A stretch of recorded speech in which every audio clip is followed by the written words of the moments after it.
أعوذ بالله من الشيطان الرجيم. بسم الله الرحمن الرحيم. يا أيها الناس اعبدوا ربكم الذي خلقكم والذين من قبلكم لعلكم تتقون. الذي جعل لكم الأرض فراشا والسماء بناء وأنزل من السماء ماء فأخرج به من الثمرات رزقا لكم فلا تجعلوا لله أندادا وأنتم تعلمون.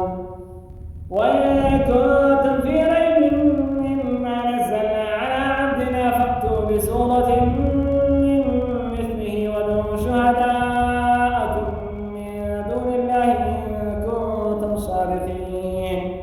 فإن لم تفعلوا ولن تفعلوا فاتقوا النار التي وقودها الناس والحجارة أعدت للكافرين. وبشر الذين آمنوا وعملوا الصالحات أن لهم جنات تجري من تحتها الأنهار كلما رزقوا منها من ثمرة رزقا قالوا هذا الذي رزقنا من قبل وأتوا به متشابها ولهم فيها أزواج مطهرة وهم فيها خالدون.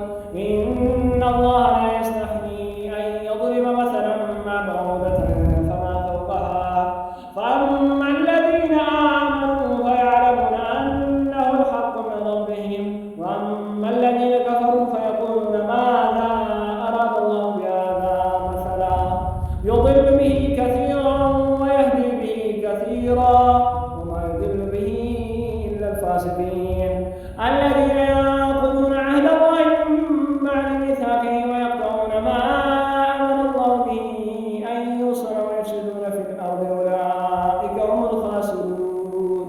كيف تكفرون